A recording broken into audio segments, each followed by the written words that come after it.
ये श्रीमद् देवी भागवत है, यानी दुर्गा पुराण, गीता प्रेस गोरखपुर से प्रकाशित है। इसके वही हनुमान प्रसाद पोदार और चिमनलाल गोस्वामी ये इनके संपादक हैं। ये वही गीता प्रेस गोरखपुर से प्रकाशित है। प्रकाशक एवं मुद्रक हैं गीता प्रेस गोरखपुर, गोविंद भवन कार्यालय कोलकाता का संस्थान।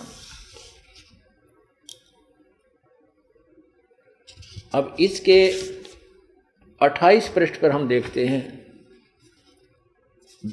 ब्रह्मा, विष्णु, नारद और व्यास जी, इन सब के ज्ञान का, इनको कितना ज्ञान था ये स्पष्ट हो जाएगा। ये देखिएगा, यह है प्रथम स्कंद, पहला स्कंद और पृष्ठ नंबर 28 यहां देखिएगा।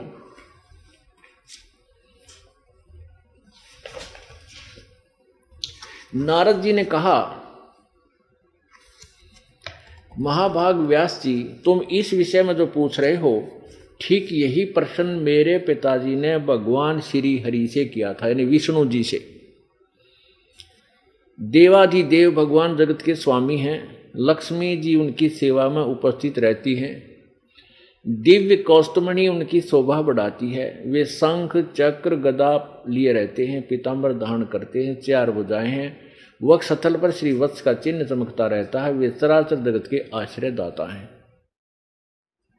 जगत गुरु एवं देवताओं के भी देवता हैं। ऐसे जगत प्रभु भगवान श्री हरि महान तप कर रहे थे, उनकी समाधि लगी थी। यह देखकर मेरे पिता ब्रह्मा जी को बड़ा आश्चर्य हुआ, अतः उन्होंने उनसे जानने की इच्छा प्रकट की। ब्रह्मा जी ने पूछा, प्रभो, आप देवताओं के अध्यक्ष, जगत के स्वामी, भूत भविष्य एवं वर्तमान सभी जीवों के एकमात्र शासक हैं, भगवान फिर आप क्यों तपस्या कर रहे हो और किस देवता की आराधना में ध्यान मगन है? मुझे असीम आश्चर्य ये हो रहा है कि आप देवेश्वर एवं सारे संसार के शासक होते हुए भी समाधि लगाए बैठे हैं। ब्रह्मा जी के विनीत वचन सुनकर भगवान श्री हरि कहने लगे, ब्राह्मण सावधान होकर सुनो, मैं अपने मन के विचार व्यक्त करता हूँ। देवता, दानव और मानव सब यही जानते हैं कि तुम सृष्टि करते हो, मैं पालन करता हूँ, संकर संहार क्या करते हैं। किंतु फिर भी वेद के पारगामी पुरुष अपनी युक्ति से यह सिद्ध करते हैं कि रचने, पालने और संहार करने की यह योग्यता जो हमें मिली है, इसकी अधिष्ठात्री शक्ति देवी है, यानी दुर्गा है। यहां देखिएगा आगे, ब्रह्मा जी, हम सभी उसी शक्ति के सहारे ही अपने कार्य में सदा सफल होते आए हैं। सुवर्त, प्रत्यक्ष और प्रोक्ष दोनों ही उदाहरण मैं तुम्हारे सामने रखता हूं। सुनो, यह निश्चित है कि उस शक्ति के अधीन होकर ही मैं शेष नाग की सैया पर सोता और सृष्टि करने का अवसर आने पर जाग जाता हूँ। मैं सदा तप करने में लगा रहता हूँ और उस शक्ति के शासन से कभी मुक्त नहीं रह सकता। कभी अवसर मिला तो लक्ष्मी के साथ सुख पूर्वक समय बिताने का सौभाग्य प्राप्त होता है। मैं कभी तो दानों के साथ युद्ध करता हूँ। अखिल जगत को भय पहुँचाने वाले दैत्यों के विकराल शरीरों को शांत करना मेरा परम कर्तव्य हो जाता है। अब देखो 29 पे पढ़ रहे हैं हम, ये 29 पे विष्णु जी कह रहे कि मुझे सब प्रकार से शक्ति के, दुर्गा के अधीन होकर रहना पड़ता है। उन्हीं भगवती शक्ति का अर्थात दुर्गा का मैं निरंतर ध्यान किया करता हूँ। ब्रह्मा जी, मेरी जानकारी में इन भगवती शक्ति से बढ़कर दूसरे कोई देवता यानी कोई भगवान नहीं है। अब श्री विष्णु जी ने तो फाइनल कर दिया कि शक्ति दुर्गा तो ऊपर, ना कोई भगवान ना कोई देवता, मैं इससे की पूजा करता हूँ, इसी का ध्यान करता हूँ। अब दुर्गा क्या बताती है कि ब्रह्म की पूजा फाइनल है, उसी की पूजा करो और सब बातें छोड़ दो। तो विष्णु जी को ज्ञान कहाँ हुआ? अब देखिएगा इसी देवी भागवत के 562 पृष्ठ पे, ये देखिएगा, ये है 7वां स्कंद और पृष्ठ नंबर 562 और इसमें यहां से पढ़ेंगे देवी के द्वारा हिमालय को ज्ञानोपदेश और ब्रह्म स्वरूप का वर्णन। हिमालय को दुर्गा ने ज्ञान बताया और ब्रह्म के विषय में जानकारी दी, इसका ये अर्थ है। श्री देवी कहने लगी, पर्वतराज, उस ब्रह्म का क्या स्वरूप है यह बतलाया जाता है। ये तो ऊपर अपने विषय बता। उस ब्रह्म का क्या स्वरूप है यह बतलाया जाता है, जो प्रकाश रूप सबके अत्यंत समीप में स्थित हृदय रूप गुहा में स्थित होने के कारण गुहाचर नाम से प्रसिद्ध और महान पद अर्थात परम प्राप्य है। वह समस्त प्रजा के ज्ञान से परे है, अर्थात किसी की बुद्धि में आने वाला नहीं है। यह तुम जानो, जो परम प्रकाश रूप है, जो सूक्ष्म से भी अत्यंत सूक्ष्म है, जिसमें संपूर्ण लोक और उन लोकों में निवास करने वाले प्राणी सचित हैं, वही यह अक्षर ब्रह्म है, वही सबके प्राण है, वही सबकी वाणी है और वही सबके मन है। वह यह परम सत्य और अमृत अविनाशी तत्व है। सौम्य, उससे वेदने योग लक्ष्य का तुम वेधन करो, यानी उस ब्रह्म को प्राप्ति का प्रयत्न करो, मन लगाकर उसमें तन्मय हो जाओ। सौम्य, उपनिषद में कथित महान अस्त्र रूप धनुष लेकर उस पर उपासना द्वारा तीक्ष्ण किया हुआ बाण संधान करो और फिर भावनागुत चित्त के द्वारा उस बाण को खींचकर उस अक्षर रूप ब्रह्म को ही लक्ष्य बनाकर वेधन करो। परवण ओम तो धनुष है और जीवात्मा बाण है और ब्रह्म को उसका लक्ष्य कहा जाता है। यानी ओम मंत्र है ब्रह्म का, उसके नाम से, उस ओम नाम से जाप करें। उस एकमात्र परमात्मा को ही जाने, दूसरी सब बातें छोड़ दे। यही अमृत रूप परमात्मा के पास पहुंचने का पुल है। यहां देखिएगा, उस हृदय में ही विविध प्रकार रूप से प्रकट होने वाला परब्रह्म संचरण करता है, अंतर्यामी रूप से वर्तमान रहता है। उस आत्मा का यानी परमात्मा का ओम के जप के साथ ध्यान करो। इससे अज्ञान में अंधकार सर्वथा परे संसार समुद्र से पार जो ब्रह्म है उसको पा जाओगे, तुम्हारा कल्याण हो। और वो कहाँ रहता है? वह सबका आत्मा यानी भगवान ब्रह्मलोक रूप दिव्य आकाश में स्थित है, वहां रहता है, ब्रह्मलोक में रहता है वो ब्रह्म सबका आत्मा। अब देखो, दुर्गा तो कहती है कि केवल वो ब्रह्म ही पूजा के योग्य है, सारी बात छोड़ दो, उसका एक वो मंत्र है। और विष्णु जी कह रहे हैं कि मैं तो दुर्गा को सबसे बड़ा भगवान मानता हूं, इससे आगे कोई देवता नहीं, ऋषि की पूजा करता हूं। अब पुण्यात्माओं कहते हैं प्रत्यक्ष को फिर और प्रमाण की आवश्यकता ना होती, ये आपके समक्ष है। अब देखना, वो ऋषि में ऋषि जगत गुरु वर्तमान वाले की केस अतिथि होगी, जो आज से सतयुग वालों की को ज्ञान नहीं था। अब देखना इसी देवी भागवत के 414 पृष्ठ पे इसमें क्या लिखा है, ये छठा स्कंद और पृष्ठ नंबर 414।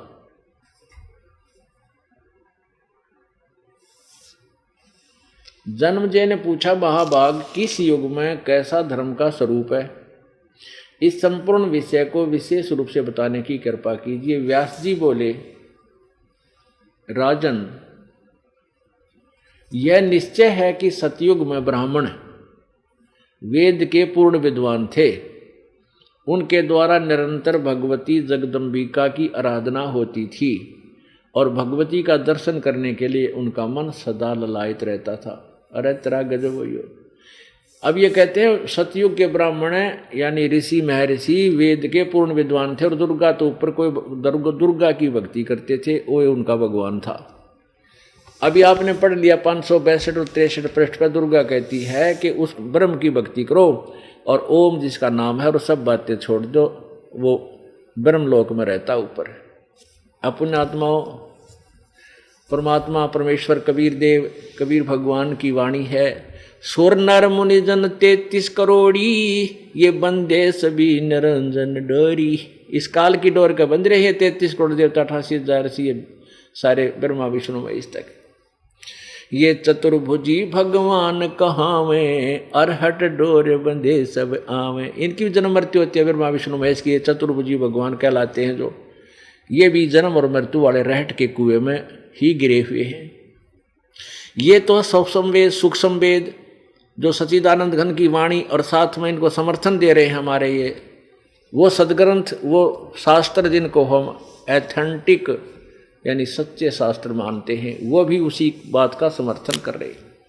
अब हमने कौन से देव की, कौन से परमात्मा की भक्ति करनी चाहिए? ब्रह्म की भी भक्ति नहीं, क्योंकि गीता ज्ञान दाता 8वें अध्याय के 13वें श्लोक में कहता है कि ओम इति एक अक्षरम ब्रह्म व्यवहारन माम अनुसमरण, यह प्रयाति तजन देहम स प्रयाति सयाति परमाम गति।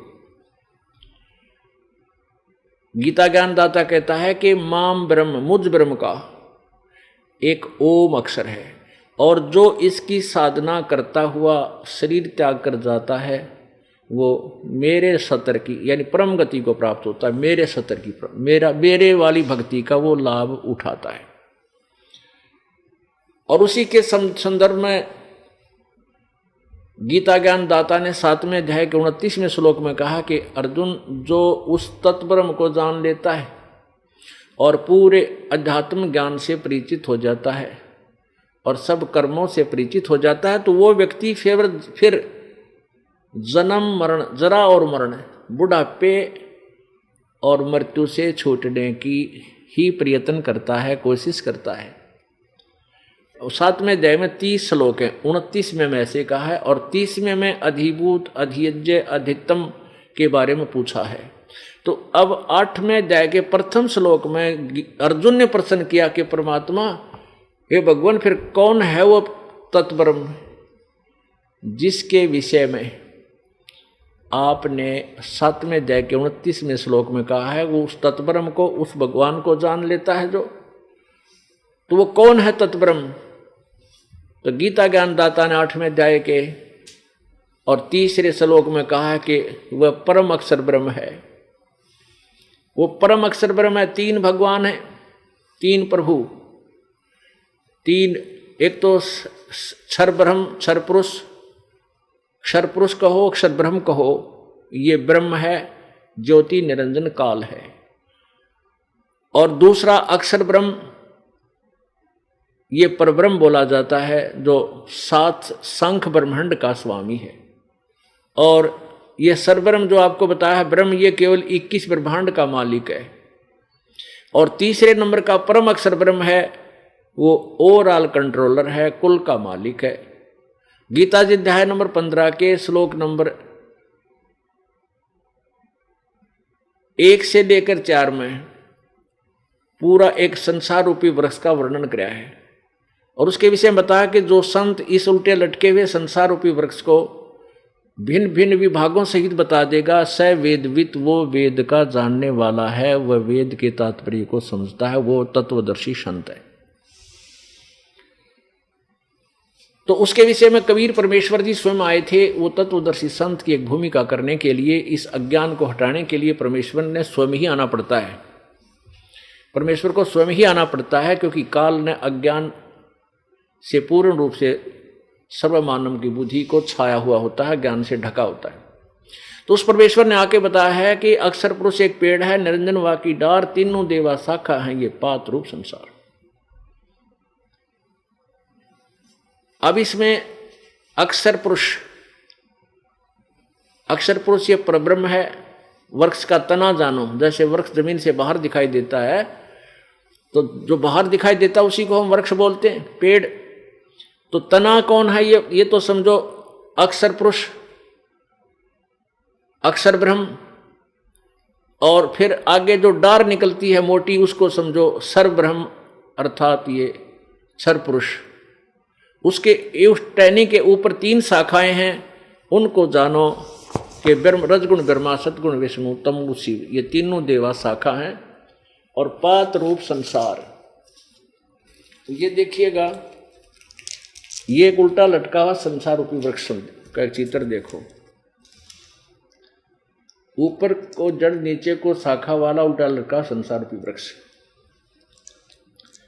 अब हम यहां देखेंगे इतना, ये एक पेड़ होता है जो जमीन से बाहर दिखाई देता है, ये तो परमात्मा ने बताया, ये तो समझो अक्षर ब्रह्म यानी परब्रह्म भी कहते हैं, और ये है सरब्रह्म डार इसकी, और ये तीनों देवा शाखा हैं, रजगुण ब्रह्मा जी, सतगुण विष्णु, तमगुण शिव जी, तीनों देवा शाखा हैं, और हम यहाँ पात रूप संसार।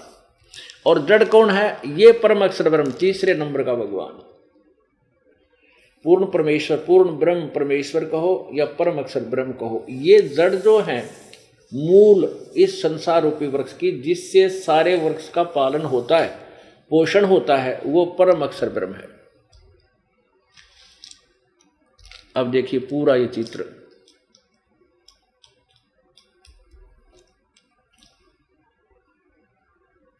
ये है पूरा संसार रूपी वृक्ष। और जो संत इसके विभाग सहित बता देगा वह सवेदवित 15वें अध्याय के प्रथम श्लोक में तत्वदर्शी संत की पहचान बताई है, जो चौथे अध्याय के 34वें श्लोक में जिस तत्वदर्शी संत के विषय में जानकारी दी गई है। तो अब ये स्पष्ट है कि ये परम अक्षर ब्रह्म बताया, गीता ज्ञान दाता कहता है वो तो परम अक्षर ब्रह्म है, जो 7वें अध्याय के 29वें श्लोक में आपको बताया, उसके विषय में जो जानता है वो परम अक्षर ब्रह्म है। अब गीता ज्ञान दाता गीता अध्याय नंबर 15 के श्लोक नंबर 16 और 17 में ये स्पष्ट है कि तीन परमात्मा, एक क्षर पुरुष, क्षर पुरुष और अक्षर पुरुष और परम अक्षर पुरुष, उनको ऐसे भी बोला जाता है क्षर ब्रह्म, अक्षर ब्रह्म और परम अक्षर ब्रह्म। अब वो तीनों हैं, जड़ तो परम अक्षर ब्रह्म है, अक्षर पुरुष कहो, अक्षर परम अक्षर पुरुष कहो, और तना और डार, ये इसमें जानकारी दी है पवित्र गीता जी अध्याय नंबर 15 के श्लोक नंबर 16-17 आपको दिखाते हैं। देखिएगा श्रीमद् भगवत गीता, इसके अनुवादक हैं जय दयाल गोविंदका, गीता प्रेस गोरखपुर से प्रकाशित है।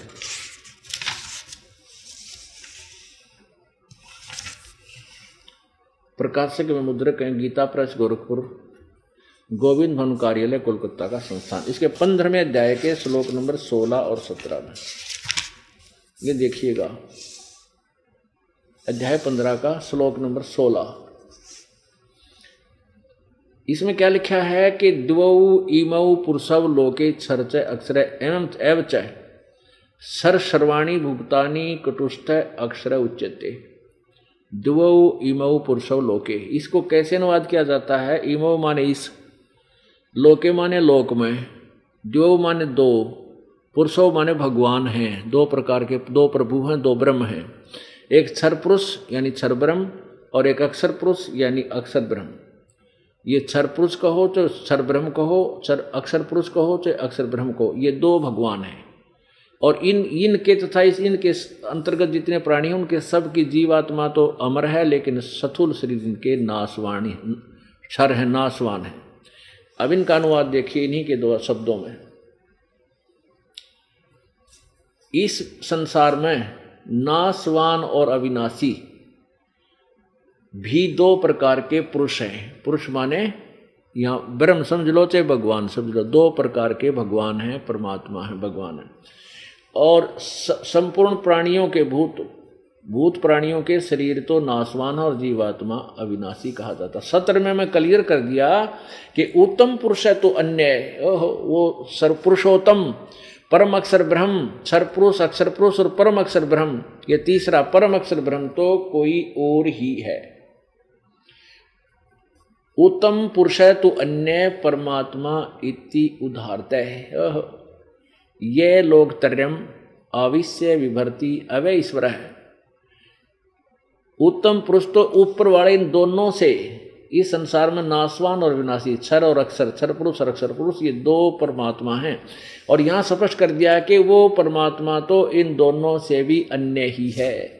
उत्तम पुरुष तो अन्य ही है, ऊपर वर्णित दोनों से न्यारा है, जो तीनों लोकों में प्रवेश करके सबका धारण पोषण करता है, अविनाशी परमेश्वर परमात्मा कहा जाता है। भजन करो उस रब का जो दाता है कुल सब का। भजन करो उस रब का जो दाता है कुल सब का। उस रब का, तत्व ब्रह्म का, परम अक्षर ब्रह्म का की भक्ति करो, भजन करो उस रब का जो दाता है कुल सब का, जो कुल का मालिक है, सबका पालन पोषण करता है। तो उसी की तरफ संकेत, आपको उसी की तरफ ले जाया जाता है। अब उसके ज्ञान को उस पूर्ण ब्रह्म परमेश्वर के गुणों से परिचित करके आपकी रुचि उधर बढ़ाई जा रही है। अभी तक तो हम ब्रह्मा विष्णु महेश तक सीमित थे, इन्हीं की पूजा करते थे, और ब्रह्मा विष्णु महेश की पूजा शास्त्र विरुद्ध है, शास्त्र विधि विरुद्ध है, क्योंकि ये स्वयं कहते हैं, इनको खुद ज्ञान नहीं भगवान कौन है, वो क्या पूजा करनी चाहिए, और वो कहते हैं मैं देवी की पूजा करता हूं और हम इनकी पूजा कर रहे हैं। जबकि ब्रह्म से पूजा स्टार्ट होती है, ब्रह्म से साधना स्टार्ट होती है, और हमने पूजा करनी है पूर्ण ब्रह्म की, पूर्ण ब्रह्म की पूजा करनी है, और फिर हमारे शुभ संस्कार बनेंगे, शास्त्र अनुकूल संस्कार बन करके फिर ब्रह्मा विष्णु महेश जी के पास जाएंगे, वो हमें फल देंगे। अब जैसे हम कैसे साधना करते हैं और कैसी करनी चाहिए, कई भक्त आत्मा प्रथम बार सत्संग सुनते हैं और सुनते ही ये सोच लेते हैं कि ये रामपाल तो ब्रह्मा विष्णु महेश की आलोचना करता है, निंदा करता है और ब्रह्मा विष्णु महेश की पूजा को मना करता है। नहीं, ये दास केवल इतनी प्रार्थना करता है कि जो साधना आप कर रहे हो वो शास्त्र विरुद्ध है, शास्त्र विधि त्याग के मनमाना आचरण है। गीता जी अध्याय नंबर 16 के श्लोक नंबर 23 में कहा कि शास्त्र विधि को त्याग कर जो मनमाना आचरण अर्थात मनमानी पूजाएं करते हैं, उनको ना तो कोई सुख होता है, ना उनकी गति होती है, ना उनका कोई सिद्धि प्राप्त होती है, यूजलेस। अब कैसे शास्त्र अनुकूल साधना कौन सी है? गीता जी अध्याय नंबर 18 के श्लोक नंबर 62 में कहा कि अर्जुन तू सर्वभाव से उस परमेश्वर की शरण में जा, उसकी कृपा से तो परम शांति और शाश्वत स्थान को प्राप्त होगा। अब उस परमेश्वर की भक्ति कैसे करनी है, हम कर किसकी रहे हैं, शास्त्र अनुकूल साधना कौन सी है, देखिएगा। अब जैसे आप कोई भक्ति रूपी पौधा लाए, आप मान ले आम का पेड़ लाए पौधा छोटा सा, और उसको ला करके आपने मिट्टी या गमले में कैसे लगाया, जड़ को मिट्टी में दबा दिया गहरा, और फिर पूजा शुरू की, सिंचाई शुरू की जड़ की, और उस जड़ की सिंचाई करने से वो पौधा फिर पेड़ बन गया। फिर उसके टहनियाँ आई, शाखाएं, उन शाखाओं का फल लगे, उन फलों से हम वो फल हमें उन शाखाओं ने दिए। तो वृक्ष की जो शाखा होती हैं वो अनादरणीय नहीं, वो कोई अभिन्न, वो भिन्न अंग नहीं है, पेड़ का अभिन्न अंग है। उनको छोड़ना, तोड़ना, फेंकना कोई कह नहीं सकता जो समझदार व्यक्ति होगा। अब देखिएगा, ये शास्त्र अनुकूल पौधा, भक्ति रूपी पौधा ऐसे बीजना चाहिए, यानी शास्त्र साधना ऐसी है। देखिएगा, ये है एक, मान लिया हम पौधा लाए, शास्त्र अनुकूल साधना अर्थात सीधा बीजा हुआ भक्ति रूपी पौधा, ये तरीका इसके बीजने का। ये परम अक्षर ब्रह्म, ये परमेश्वर है, कबीर देव है, कबीर जी हैं, सतपुरुष है, और ये जड़ है इस भक्ति रूपी पौधे की, पेड़ की, पौधे की। अब यहां इस पौधे की हमने जड़ की सिंचाई की, यानी इस मूल परमात्मा की हमने भक्ति प्रारंभ की।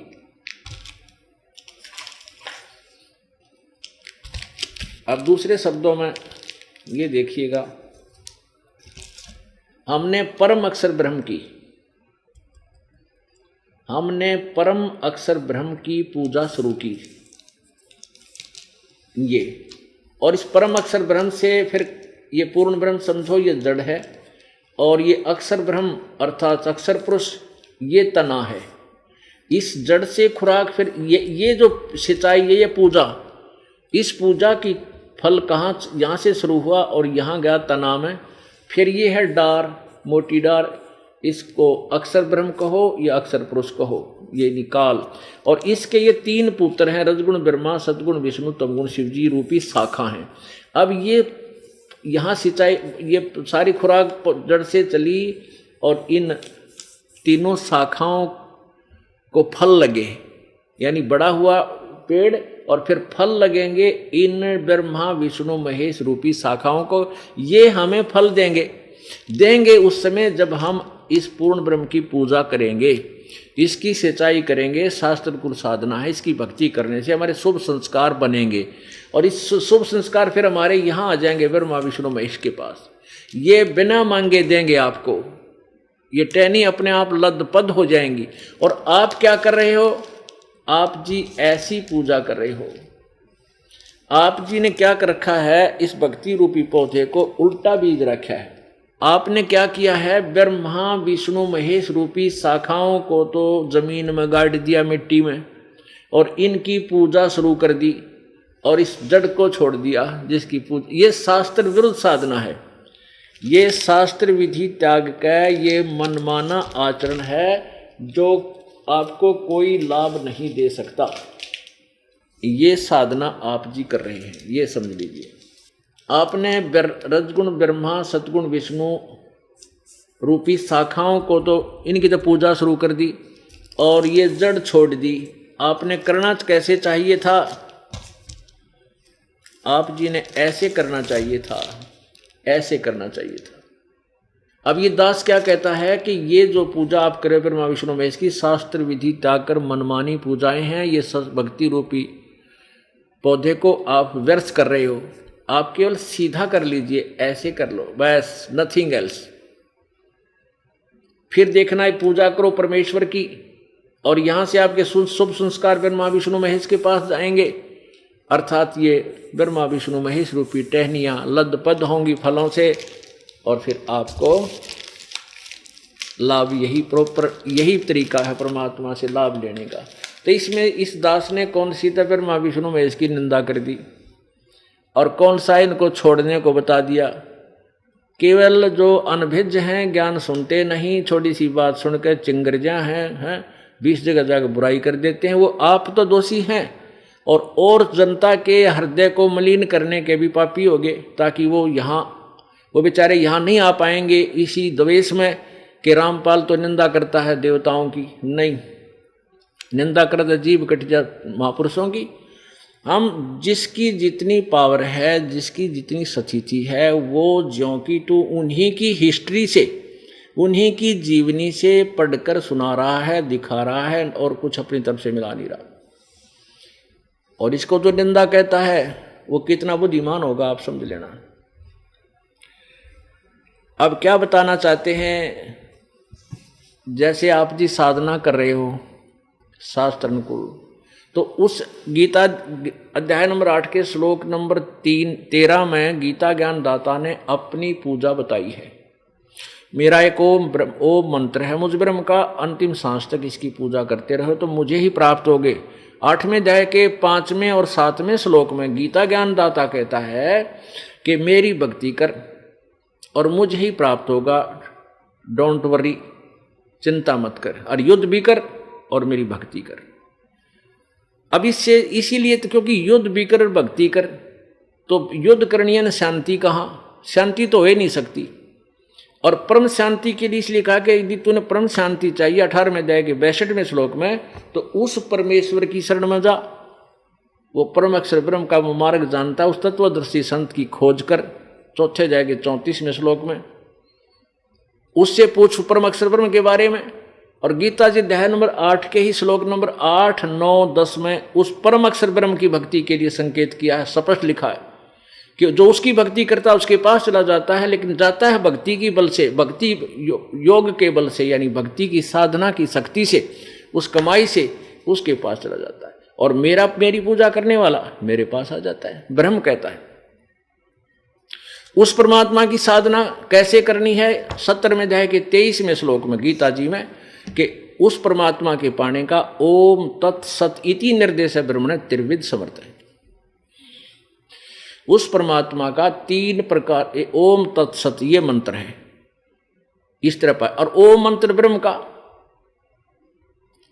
ओम तो ब्रह्म ने अपना बताई रखा है, तो तत् ये परब्रह्म का, अक्षर ब्रह्म का, क्षर ब्रह्म जिसको ब्रह्म बोलते हैं, सर ब्रह्म को, क्षर पुरुष का। और तत् सत वो सांकेतिक है, ये तत् नहीं, एक और शब्द, ये सांकेतिक शब्द है, ये दास बताएगा। और सत ये परम अक्षर ब्रह्म का, वो भी ये दास बताएगा। तो ये जैसे ओम और साथ में तत्, वो सांकेतिक शब्द मिलाया जाएगा, ये सतनाम कहलाता है। इसको श्वास उश्वास से दो प्रकार से साधना होती है, और जो पूर्ण परमात्मा का मंत्र आपको बाद में दिया जाएगा, जब आपकी परिपक्व हो जाएगी कमाई, तो तब ये 3 मंत्र का जाप बन जाएगा और 3 ही विधि से इसका स्मरण होगा। तो वो तरीका इस दास के पास है। और इस भक्ति को छोड़कर एक दिन भी आपने कोई और पूजा कर दी, आपकी भक्ति नष्ट हो जाएगी। कबीर परमेश्वर जी कहते हैं 100 वर्षा गुरु की भक्ति, एक दिन आन उपासी, वो अपराधी आत्मा फिर पड़े काल की फांसी। 100 वर्ष तक ये साधना आप करते करते लास्ट में भी जब बिगाड़ दी ना अंत में, तो भी आप यहीं रह जाओगे, पार नहीं होगे, काल के जाल में फंसे रह जाओगे। 100 वर्ष तो सतगुरु पूजा, सतगुरु यानी जैसे गुरुदेव बताते हैं परम अक्षर ब्रह्म की साधना ऐसे करते रहे, और एक दिन आन उपासी, अन्य देव की साधना कर ली और पूजा कर ली, शास्त्र विरुद्ध साधना कर ली, तो वो अपराधी आत्मा फिर पड़े काल की फांसी। अब क्या बताते हैं, देवी देव माने सब, अलख न माने कोए, जा अलख ये सब किया, तासों बेमुख होए। जिस अलख ने, यानी जो तुम्हें नहीं दिखाई देता, वो परमात्मा अलेख, उसको कोई नहीं पूजता, और अन्य देवी देवों को सब पूज रहे हैं। और जब जो भक्त, जो साधक परमेश्वर कबीर देव परम अक्षर ब्रह्म की पूजा करने लग जाता है, तो अन्य देवताओं की पूजा त्याग देता है। तो कहते हैं वो देवी देवता फिर कबीर जी के पास, परमेश्वर जब यहाँ विद्यमान थे, यहाँ आकर के खड़े हुए और कहने लगे, प्रभु जो आपकी पूजा करते हैं भगवान, वो हमारी पूजा नहीं करते, हमें ठौर बताओ, हम कहाँ जाएं। तो परमात्मा ने कहा कि जो मेरी पूजा नहीं करते वो तुम्हारे लिए छोड़ दिए, उनको लूटो और खाओ। देवी देव ठाडे भय हमको ठोर बताओ, जो मुझको पूजे नहीं उनको लूटो खाओ। उनको दराओ 5 लत्ते, बढ़वा लो पेंड हैं, उन पर कढ़ाओ कनागत, उनसे करवा लो। जो मेरी पूजा नहीं करते उनको लूटो खाओ, और जो मेरी पूजा करते हैं उनके निकट मत जाओ।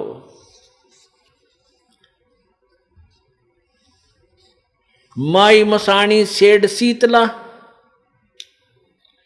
और भैरव भूत हनुमंत, साहेब से न्यारा रहे है जो इनको पूजंत।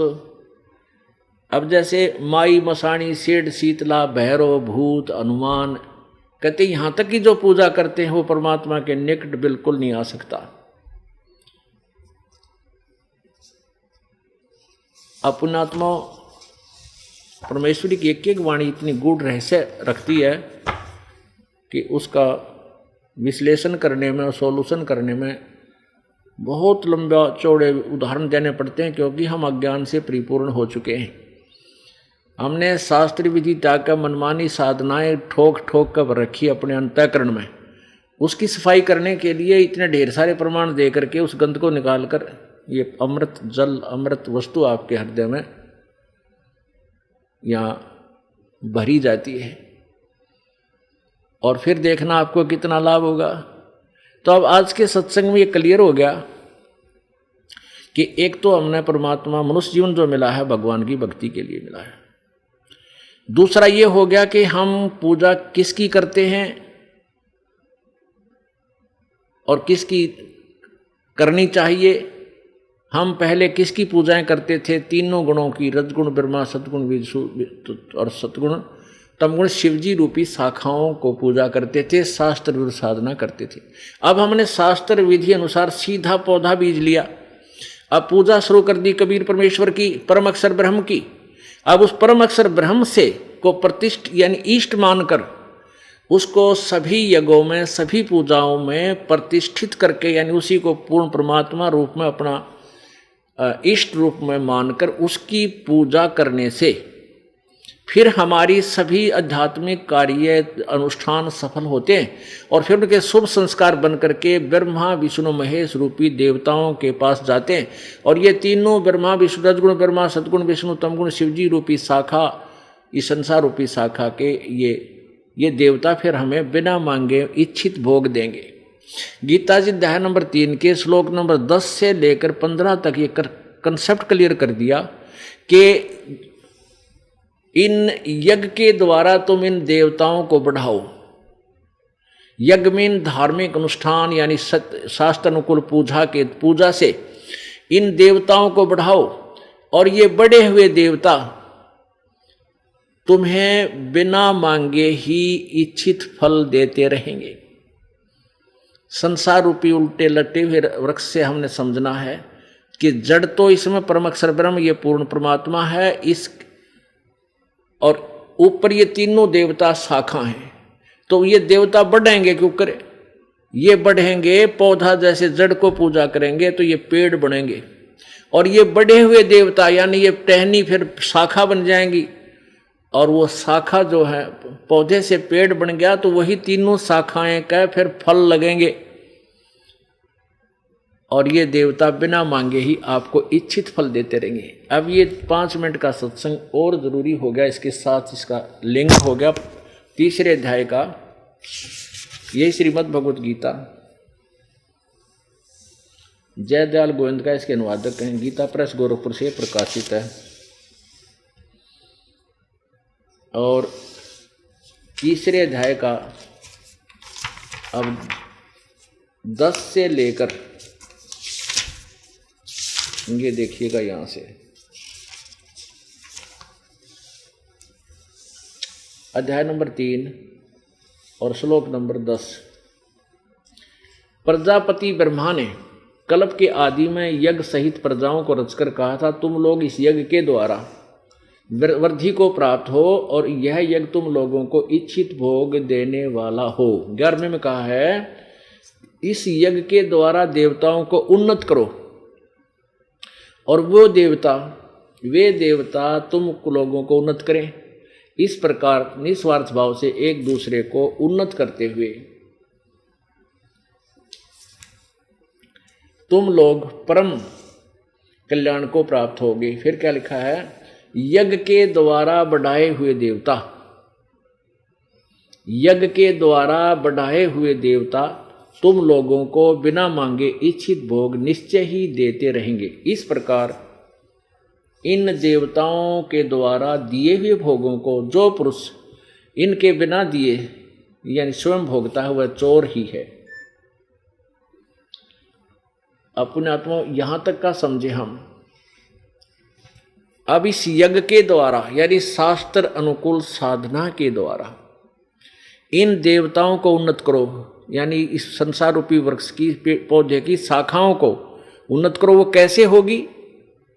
वो 14 और 15 श्लोक में कंसेप्ट क्लियर होगा। तो ये बढ़े हुए देवता यानी ये बड़ा वृक्ष बड़ा हो जाएगा, ये टहनी बड़ी हो जाएंगी, फिर बिना मांगे आपको इच्छित फल देते रहेंगे।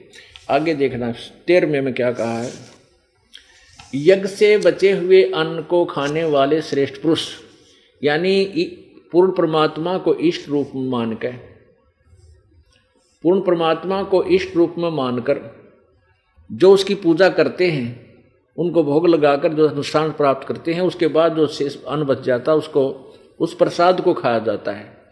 यज्ञ से बचे हुए अन्न को खाने वाले श्रेष्ठ पुरुष सब पापों से मुक्त हो जाते हैं और पापी लोग अपना शरीर पोषण के लिए ही अन्न पकाते हैं, वे तो पाप को खाते हैं। जो साधना अनुष्ठान नहीं करते, धर्म नहीं करते, वो तो पाप खाते हैं। अब 14-15 में स्पष्ट किया है, क्या कहा कि संपूर्ण प्राणी अन्न से उत्पन्न होते हैं। अन्न की उत्पत्ति वृष्टि यानी वर्षा से होती है और वृष्टि यज्ञ से होती है और होती है। आगे देखो, यज्ञ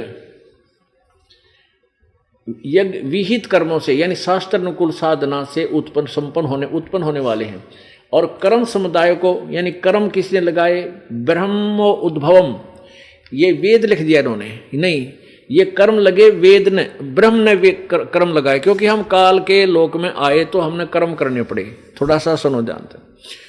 हम सतलोक में थे, वहाँ हमें निष्कर्मे मुक्ति प्राप्त थी, कोई बिना काम किए ही हमें फल मिलता था। और यहाँ काल के लोक में फंसे तो वर्क डन मिलेगा हमें, यहाँ किया कर्म ही मिलेगा, नथिंग एल्स। तो यहाँ क्या बताया कि इस ब्रह्म से ये कर्म उत्पन्न हुए, यहाँ आए तो ब्रह्म से हमने ये हमारा कर्म लागे, और कर्म करके ही फल हमें मिलेगा, ना तो नहीं मिले। यहाँ देखो इसका ये अर्थ है। ये है तीसरे अध्याय का 13वां श्लोक हम पढ़ रहे हैं ना, 14-15 का इकट्ठा अनुवाद है। विहित कर्मों से और ब्रह्मोद्भव, यानी कर्मों को, कर्म ब्रह्मो उद्भवम, कर्म को यानी कर्म जो हम कर रहे हैं, जैसे भी अपने संसारिक और साथ में धार्मिक, ये कर्म ब्रह्मोद्भवम, ब्रह्म से उत्पन्न हुए, इस काल से उत्पन्न हुए। और ब्रह्म की उत्पत्ति, यहाँ ब्रह्म समझो, ब्रह्म की, वेद को नहीं, ब्रह्म को अक्षरम, अक्षरम उद्भवम, अविनाशी परमात्मा से उत्पन्न हुआ जान, यानी ब्रह्म की उत्पत्ति अक्षर ब्रह्म यानी अविनाशी परमात्मा, अक्षरम अविनाशी परमात्मा परम अक्षर ब्रह्म से उत्पन्न हुआ जान। और आगे कितना स्पष्ट कर दिया है कि इससे सिद्ध होता है कि सर्वगतम ब्रह्म, सर्वव्यापी परमात्मा यानी परम अक्षर परमात्मा, परम अक्षर ब्रह्म सदा ही यज्ञ में प्रतिष्ठित है। सर्व सदा ही यानी प्रत्येक धार्मिक अनुष्ठान में यही प्रतिष्ठित है, यही पूज्य है। यानी इसका स्पष्ट सीधा सा अर्थ बनता है कि पूजा तो करोगे आप इस परम पिता परमात्मा परम अक्षर ब्रह्म कबीर देव की, इसको आप पूज्य मानकर, इसको हर प्रत्येक कार्य में इसको मुख्य मान करके हम इसकी पूजा करते हैं। और ये साधना जो आप कर रहे हो इस इष्ट मानकर भगवान के उसमें, तो फिर ये पुण्य आपके शास्त्र अनुकूल कर्म बन गए। इन शास्त्र अनुकूल कर्मों का फल, और ये तीनों ब्रह्मा विष्णु महेश रूपी शाखाएं आपको देंगी, बिना मांगे देंगे। जैसे वृक्ष की सिंचाई, हम पेड़ की जड़ की सिंचाई करेंगे तो टहनी फल अप लदपद हो जाएंगी, तोड़ो और खाओ और कूदो और मस्ती मारो। तो ऐसे हम शास्त्र गुण साधना करके यहाँ भी सुखी होंगे, और इस प्रॉपर वे से यानी बिल्कुल शास्त्र गुण साधना करके सतलोक चले जाएंगे, फिर हमारी कभी मृत्यु नहीं होगी। बोलो सतगुरुदेव। परमपिता परमात्मा पूर्ण ब्रह्म सारी सृष्टि के रचनहार कबीर देव, कबीर भगवान, कबीर प्रभु, ये वही परमात्मा है जो बनारस के अंदर काशी में भारतवर्ष की पावन पृथ्वी पर 120 वर्ष रहे, और एक धानक की भूमि का, एक जुलाहे की लीला की, सहशरीर आए थे, सहशरीर चले गए थे। ये वो परमेश्वर है जिन्होंने असंख्य ब्रह्मांडों की रचना की। सतलोक, अलखलोक, अगमलोक और अनामी लोक उसी परमेश्वर की रचना है। असंख्य ब्रह्मांड उसी ने रचे। वो परमात्मा अपनी प्यारी आत्माओं को जो काल के जाल में फंसी हुई हैं, इनको अपने ही विषय में यथार्थ जानकारी देने के लिए यहाँ प्रकट होते हैं। वो परमात्मा हमें ये याद दिलाते हैं कि जिन वस्तुओं को तू अपनी मान बैठा है ये तेरी नहीं है, तेरे को काल ने बहका रखा है, तुझे भ्रमित किया हुआ है, झूठे लालच में तुझे यहाँ फंसा रखा है। क्या बताते थे परमात्मा अपनी अमृतवाणी में? झूठे सुख को सुख कह ये मान रहा मन मोदे, ये सकल चबी ना काल का भाई, कुछ मुख में कुछ गोद। परमेश्वर आकर हमें बताते थे कि तू इस झूठे सुख को सुख कह रहा है और इसी में तू फूला नहीं समा रहा। ये सब काल का आहार है, कुछ मुख में कुछ गोद। गीता जी अध्याय नंबर 11 के श्लोक नंबर 32 में ये काल भगवान जो गीता जी का ज्ञान श्री कृष्ण जी के शरीर में प्रवेश करके बोल रहा है, वो कहता है कि अर्जुन, मैं काल हूं और सबको खाने के लिए अब प्रकट हुआ हूं। पुण्यात्माओं, श्री कृष्ण जी काल नहीं थे। उन्होंने पहले कभी अपने आप को काल नहीं कहा और न ही बाद में कभी काल कहा। गीता जी का ज्ञान काल भगवान अर्थात ब्रह्म, जिसे अक्षर पुरुष भी बोलते हैं, अक्षर पुरुष, इस अक्षर पुरुष ने गीता जी का ज्ञान कहा और उसने स्वयं स्वीकार करता है कि मैं काल हूं। और कबीर परमेश्वर भी उसी काल को कह रहे हैं, उसी काल के विषय में कह रहे हैं कि इस झूठे सुख को सुख कह ये मान रहा मन मोद, ये सकल चबीना काल कहा कुछ मुख में कुछ गोद।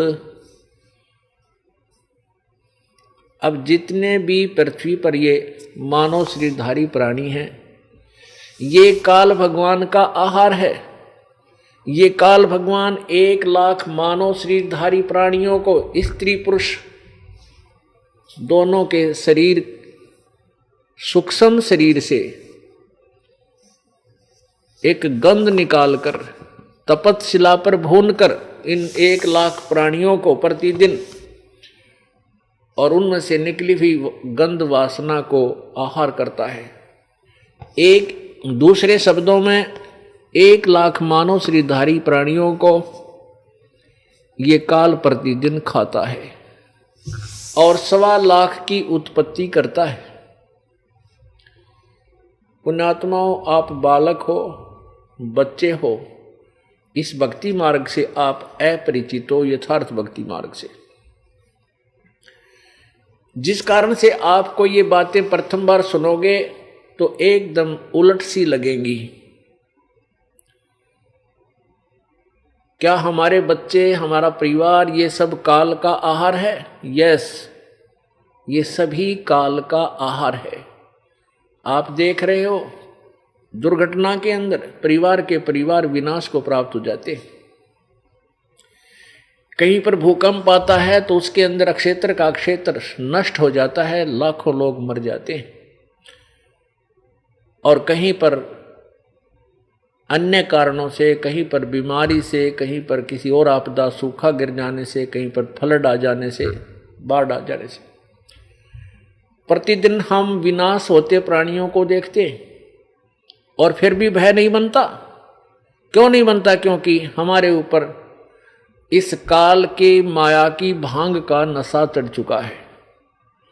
और जब तक ये भांग का नशा, इस माया का नशा हमारे से दूर नहीं होगा, उतरेगा नहीं, तब तक हम परमात्मा की को पहचान नहीं सकते, ना ये बातें हम समझ सकते जो ये दास आपको अब बताने जा रहा है। अब वो भांग का नशा उतरेगा कैसे? वो नशा उतारने वाली टेबलेट्स, औषधि खानी पड़ेगी। वो औषधि है तत्व ज्ञान, आध्यात्मिक तत्व ज्ञान, जो ये दास आपको सुनाएगा।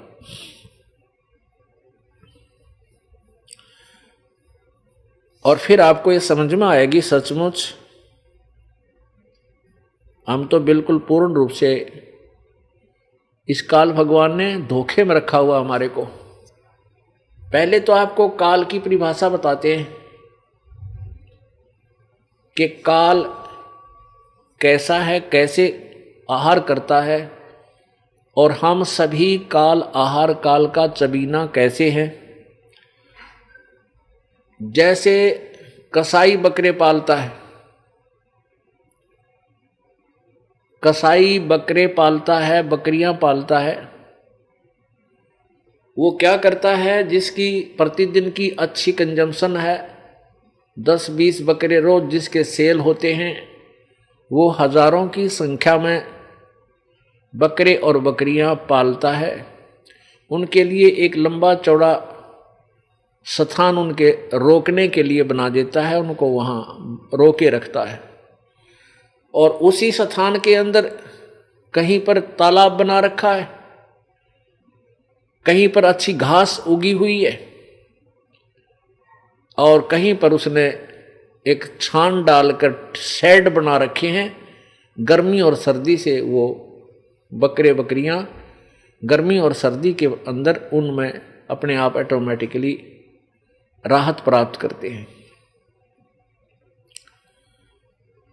इस प्रकार वो भोले बकरे और बकरियां अपने कसाई मालिक को एक दीन दयाल स्वामी समझ लेती हैं, क्योंकि उनके लिए वो पानी की व्यवस्था करता है, आहार की व्यवस्था करता है, गर्मी सर्दी से बचने के लिए बहुत ही व्यवस्था करता है।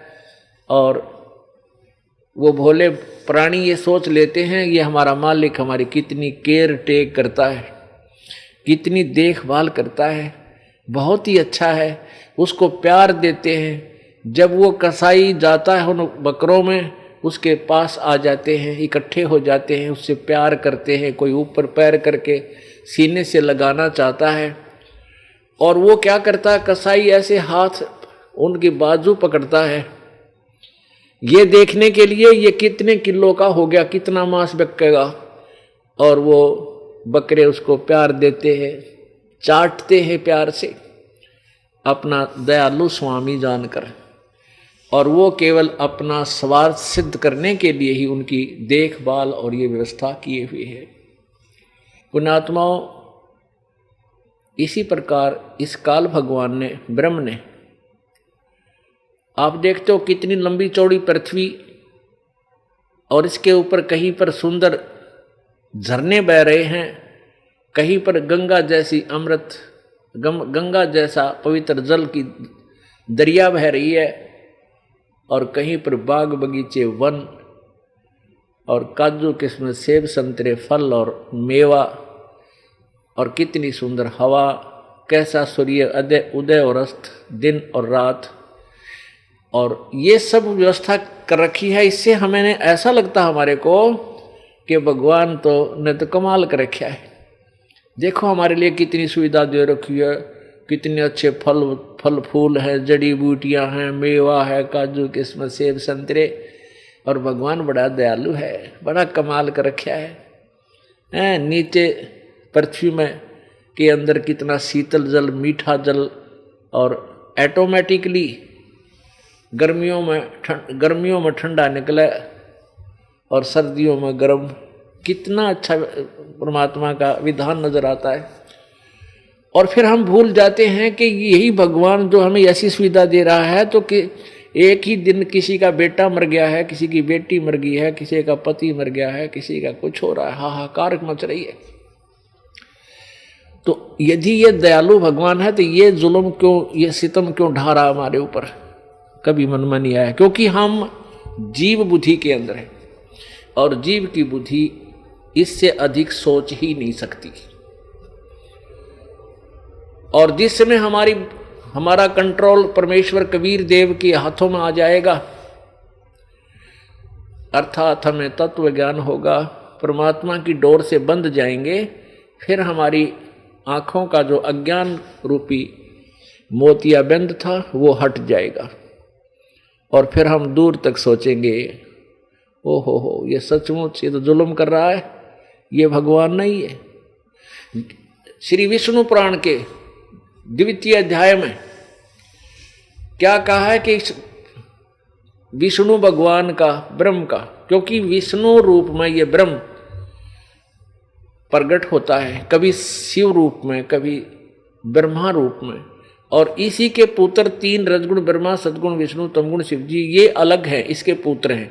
अपने वास्तविक रूप में ये कभी प्रकट नहीं होता, इसने प्रतिज्ञा की हुई है, और ये किसी को दर्शन देता है तो कि ब्रह्मा रूप में, किसी को विष्णु रूप में, किसी को शिव रूप में।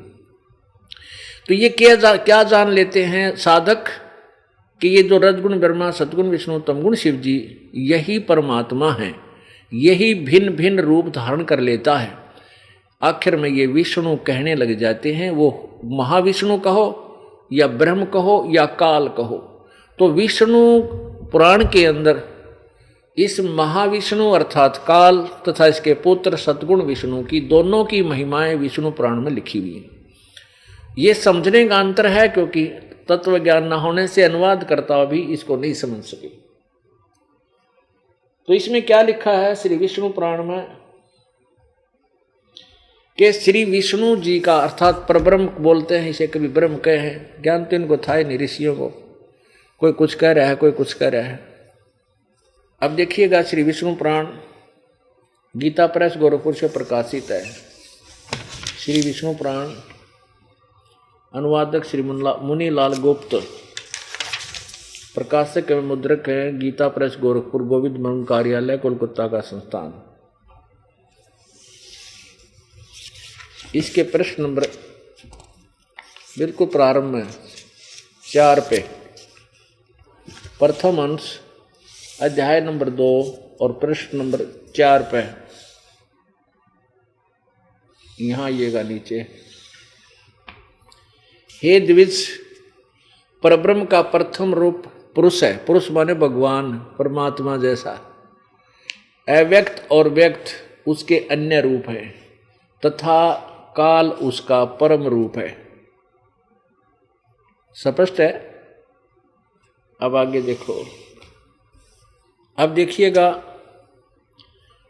ये 5 नंबर पृष्ठ पे स्पष्ट किया, क्योंकि ये दोनों का मिलन तब होगा जैसे यहां पर इन्होंने 4 नंबर पृष्ठ पे परब्रह्म लिख दिया। हे द्विज, परब्रह्म का प्रथम रूप पुरुष है, अव्यक्त और व्यक्त उसके अन्य रूप हैं तथा काल उसका परम रूप है। वास्तविक रूप तक काल है और पहला फर्स्ट इंप्रेशन तो ऐसा लगा जैसे भगवान है यो, और लेकिन इसका वास्तविक रूप इसका काल इसका परम रूप है। अब कौन है वो? 5 पृष्ठ पे। हे मैत्रेय, प्रलय काल में प्रधान के यानी प्रत्येक प्रकृति के समवस्था में स्थित हो जाने पर और पुरुष के प्रकृति से पृथक हो जाने पर विष्णु भगवान का काल रूप परिवर्त होता है।